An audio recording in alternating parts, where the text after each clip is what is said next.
మధ్యాహ్నం 2 గంటలకు అమిత్ షాతో భేటీ కానున్నారు తెలంగాణ రాష్ట్ర బీజేపీ నేతలు. బీజేపీ టీఆర్ఎస్ పార్టీల మధ్య వార్ మరింత ముదిరింది. బీజేపీతో చావో రేవో తేల్చుకునేందుకు సిద్ధమయ్యారు సీఎం కేసీఆర్. వరి కొనుగోలు విషయంలో రెండు పార్టీల మధ్య మాటల యుద్ధం జరుగుతోంది. అయితే పోటాపోటీ విమర్శలతో తెలంగాణ పాలిటిక్స్ మరింత హీటెక్కాయి.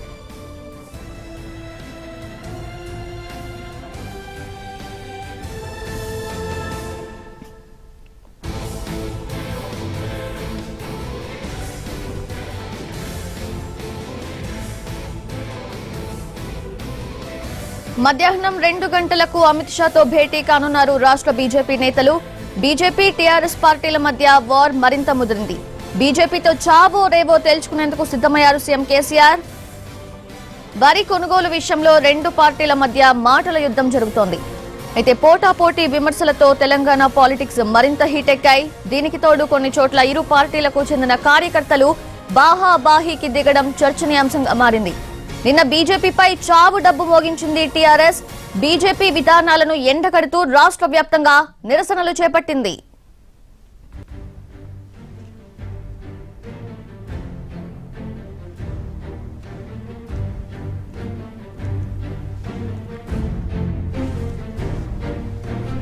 అయితే తెలంగాణ రాజకీయాలపై ఫోకస్ పెంచారు బీజేపీ పెద్దలు. రాష్ట్ర బీజేపీ నేతలను ఢిల్లీకి పిలిపించారు అగ్రనేత అమిత్ షా. టీఆర్ఎస్ రాష్ట్ర వ్యాప్త ఆందోళన తర్వాత అమిత్ షాతో భేటీ జరుగుతుండడం ప్రాధాన్యత సంతరించుకుంది. టీఆర్ఎస్ తో అమీతుమీ తేల్చుకునేందుకు భేటీలో చర్చిస్తారని సమాచారం. అయితే బీజేపీ నేతలంతా ప్రజల్లోనే ఉండేలా కార్యక్రమాలు సిద్ధం చేస్తున్నారు. అందరు నేతలు సమన్వయంతో ముందుకు సాగేలా అధిష్టానం దిశానిర్దేశం చేయనున్నారు.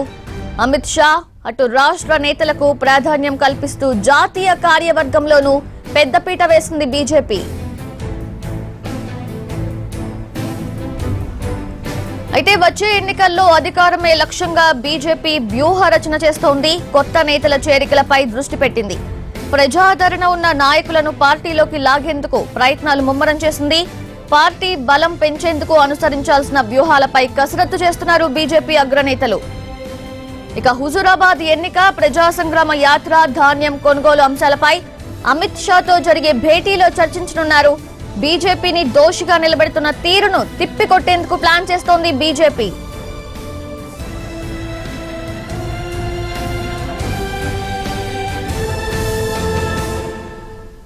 అది తెలంగాణ రాష్ట్ర బీజేపీ నేతలు అమిత్ షాతో భేటీ కానున్నారు. పూర్తి అప్డేట్స్ తెలుసుకుందాము. మా ప్రతినిధి ప్రసాద్ ఢిల్లీ నుంచి లైవ్ లో సిద్ధంగా ఉన్నారు. So Prasad, over to you.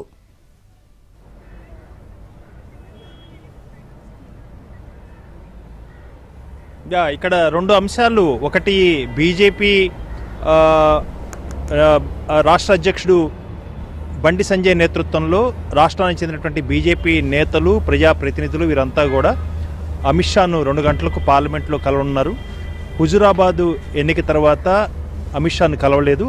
హుజూరాబాదులో ఉప ఎన్నికల్లో విజయం సాధించినటువంటి ఈటెల రాజేందర్తో సహా మిగిలిన వాళ్ళంతా కూడా ఈ అమిత్ షా సమావేశంలో పాల్గొన్నారు. మర్యాదపూర్వకంగా కలిసి రాష్ట్రంలో ఉన్నటువంటి పరిస్థితులను వివరించడమే కాకుండా భవిష్యత్తు కార్యాచరణ ప్రణాళికపై కొన్ని దిశానిర్దేశాన్ని కూడా అమిత్ షా నుంచి తీసుకోనున్నారు. అదొక ప్రధానమైన సమావేశం కాగా, అంతకు ముందుగా 12:30 గంటలకు కేంద్ర ఆహారం అదేవిధంగా ప్రజా పంపిణీ వ్యవహారాల శాఖ మంత్రి పీయూష్ గోయల్తో కిషన్ రెడ్డి నేతృత్వంలో ఒక బీజేపీ నేతల బృందం కూడా కలవనుంది. ఈ సమావేశంలో రాష్ట్ర ప్రభుత్వం చేస్తున్నటువంటి విమర్శలు, అదేవిధంగా వరిధాన్యం కొనుగోలులో వస్తున్నటువంటి వాద ప్రతివాదనలు, వీటన్నిటిపై కూడా పీయూష్ గోయల్తో మాట్లాడిన తర్వాత ఒక ప్రకటన చేసే అవకాశం ఉన్నట్లుగా కూడా బీజేపీ నేతలు చెబుతున్నారు. ప్రధానంగా వరిధాన్యం కొనుగోలు విషయంలో లేని సమస్యను రాష్ట్ర ప్రభుత్వం సృష్టించి ప్రజల దృష్టిని మరలించే ప్రయత్నం చేస్తుంది. అదేవిధంగా భావ వ్యక్తీకరణ స్వేచ్ఛకు కూడా ఎలాంటి అవకాశం లేని పరిస్థితులు రాష్ట్రంలో ఉన్నాయి. ప్రభుత్వం మాత్రం రాష్ట్రం స్టేట్ స్పాన్సర్డ్ ఉద్యమాలు చేస్తుంది, ఆందోళన చేస్తుంది. అదేవిధంగా పోలీసుల యొక్క సమక్షంలోనే, పోలీసుల అండతోనే ఇలాంటి ఉద్యమాలు చేస్తుంది. కానీ ఇతర ప్రతిపక్షాలు కానీ ఇతర ప్రజా వేదికలు కానీ వీరందరికీ కూడా ఈ తమ యొక్క భావాన్ని వ్యక్తం చేసుకునేందుకు అవకాశం ఇవ్వట్లేదన్న అంశాన్ని చెప్పడమే కాకుండా వీటన్నిటి అంశాలపై అధికార పార్టీ ఒక నిర్ణయం తీసుకోవాలన్న అంశాన్ని కూడా బీజేపీ నేతలు కోరుతున్నారు.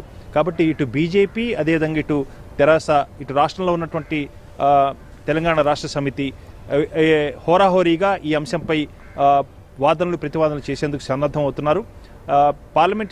టీఆర్ఎస్ పార్లమెంటరీ పార్టీ నాయకుడు కె కేశవరావు పీయూష్ గోయల్తో కూడా కలిసి తమకు కూడా అపాయింట్మెంట్ ఇవ్వాలని చెప్పి కోరుతున్నారు. ఇంతవరకు అపాయింట్మెంట్ మాత్రం ఫిక్స్ కాలేదు. ఈలోగా బీజేపీ నేతలను కలిసేందుకు పీయూష్ గోయల్ సమయం ఇవ్వడం జరిగింది. ఈ సమావేశంలో ధాన్యం కొనుగోలుపై ఉన్నటువంటి అంశాన్ని ఒక స్పష్టత ఇచ్చే అవకాశం ఉన్నట్టుగా తెలుస్తుంది. ఇకపోతే తెలంగాణ రాష్ట్ర మంత్రులు ఎంపీలు కూడా పీయూష్ గోయల్ని కలిసి ఖచ్చితంగా తమకు లిఖితపూర్వకంగా హామీ ఇవ్వాలి. దాదాపు 40 లక్షల పైగా మెట్రిక్ టన్నులు పైగా వరి ధాన్యం ఇంకా రైతుల వద్ద ఉంది, కొనుగోలు కేంద్రాల వద్ద ఉంది, మిల్లుల వద్ద ఉంది. వీటన్నిటిపై స్పష్టత ఇస్తే రైతుల వద్ద ఉన్నటువంటి ధాన్యాన్ని కొనుగోలు చేసేందుకు మనకు అవకాశం ఉంటుంది. అదేవిధంగా వారికి ముందుగానే డబ్బు చెల్లించాలి. కేంద్ర ప్రభుత్వం నుంచి తమకు వచ్చే డబ్బు కూడా ఆలస్యం అవుతుంది. అయినప్పటికీ కూడా లిఖితపూర్వకంగా హామీ కనుక ఇచ్చినట్టయితే, ఒక టార్గెట్ నిర్దేశించినట్టయితే ఆ మేరకు ధాన్యం కొనుగోలు చేస్తామని చెప్పి తెలంగాణ రాష్ట్ర మంత్రులు, ఎంపీల బృందం చెప్పేందుకు ప్రయత్నం చేస్తుంది. దీనిపై ఇదిమిద్దంగా గతంలోని అనేక అంశాలకు సంబంధించి కూడా స్పష్టత ఇచ్చాము. ఇంకా ఏమి ఇవ్వాలన్న అంశాన్ని కూడా పీయూష్ గోయల్ ప్రశ్నిస్తున్నట్టుగా తెలుస్తుంది. ఈ అంశంపై ఏం చేస్తారన్నది ఇంకా వేచి చూడాల్సి ఉంది. ఇకపోతే రాష్ట్రంలో జరుగుతున్న పరిణామాలన్నింటి కూడా ఇటు అమిత్ షాకి తెలియచేయడంతో సహా దిశానిర్దేశం కూడా తీసుకునేందుకు బీజేపీ రాష్ట్ర అధ్యక్షుడు బండి సంజయ్ ప్రయత్నం చేస్తున్నారు. ఈ సమావేశంలో దాదాపు బీజేపీ ప్రజాప్రతినిధులు, అదేవిధంగా ఇతర నేతలు చాలామంది కూడా పార్లమెంట్లో వెళ్ళి అమిత్ షాను కలిసే అవకాశం ఉంది. ఈ రకంగా ఇటు బీజేపీ, అదేవిధంగా రాష్ట్రంలో అధికార పార్టీ ఉన్నటువంటి తెలంగాణ రాష్ట్ర సమితి ఎంపీలు, అదేవిధంగా మంత్రులు కూడా ప్రయత్నం చేస్తున్నారు. ఈ హోరాహోరీలో వరిధాన్యం కొనుగోలు అంశం ఒక రాజకీయ రంగును పులుముకుంది. దీనిపై స్పష్టత వచ్చే అవకాశం ఉన్నట్టుగా బీజేపీ నేతలు చెప్తున్నారు. అంటే ప్రసాద్, ధాన్యం కొనుగోలు చేయాల్సిందిగా సీఎం గనుక లేఖ రాస్తే కేంద్రాన్ని మేము ఒప్పిస్తాము అంటూ కూడా బండి సంజయ్ చేసిన వ్యాఖ్యలు మనం చూసాము. సో ఈ నేపథ్యంలో ఈ రోజు జరిగే భేటీలో ఈ వ్యాఖ్యలపై చర్చ జరిగే అవకాశం ఉందా? అంటే కేంద్రాన్ని ఏ విధంగా ఒప్పించనున్నారు ఈ విషయంలో?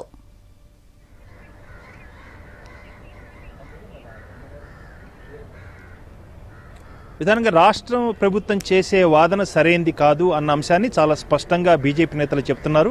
అదేవిధంగా పీయూష్ గోయల్తో కలిసిన తర్వాత దీనిపై ఒక స్పష్టమైనటువంటి ఒక అంశాన్ని ఆధారం చేసుకొని ప్రకటన చేసే అవకాశం ఉందని చెప్పి బీజేపీ నేతలు కూడా చెప్తున్నారు.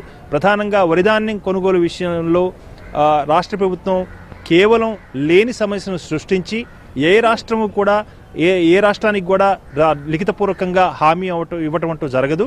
అయితే ఈసారి తెలంగాణలో అత్యధిక మొత్తంలో ఈ వరిధాన్యం పండింది కాబట్టి దీనికి సంబంధించినటువంటి అంశంపై స్పష్టత ఇచ్చినట్లయితే రాష్ట్ర ప్రభుత్వానికి, రైతులకు భారం లేకుండా ఉంటుంది. కేంద్ర ప్రభుత్వంది దీని బాధ్యత అని చెప్పి రాష్ట్ర ప్రభుత్వం వాదిస్తుంది. అయితే గతంలో అనేక సందర్భాల్లో టార్గెట్ ఇచ్చినప్పటికీ కూడా వాయిదాలు వేయాలని చెప్పి కూడా రాష్ట్ర ప్రభుత్వం కోరింది. ఆ మేరకు వాయిదాలు ఇవ్వటం కూడా జరిగింది. ఆ మేరకు ఇచ్చిన టార్గెట్ని ఇచ్చిన గడువులోపు పూర్తి చేయకపోవటమే కాకుండా అనేక సందర్భాల్లో పొడిగించేందుకు కూడా కేంద్ర ప్రభుత్వం సుముఖతను వ్యక్తం చేసి ఆ మేరకు సహకరించింది. ఇకపోతే రైతుల వద్ద, మిల్లర్స్ వద్ద, అదేవిధంగా కొనుగోలు కేంద్రాల వద్ద ఉన్నటువంటి వరిధాన్యం కొనుగోలు విషయంలో స్పష్టత ఇవ్వాలి అని రాష్ట్ర ప్రభుత్వం చేసే వాదనలో ఏమాత్రం కూడా అర్థం లేదు. ఆ మేరకు ప్రతి గింజా కొంటామని చెప్తున్నాం కాబట్టి భయపడాల్సిన అవసరం ఏందని చెప్పి కూడా కేంద్రం చెప్తుంది. ఇంకా ఏ రకంగా రాతపూర్వకంగా ఎక్కడ ఇచ్చే అవకాశం లేదన్న అంశాన్ని కేంద్ర ప్రభుత్వం ఇప్పటికీ కూడా స్పష్టంగా చెబుతుంది. అయితే వీళ్ళు రాతపూర్వకంగా ఒక హామీ ఇవ్వాలని చెప్పి రాష్ట్ర ప్రభుత్వం కోరుతుంది.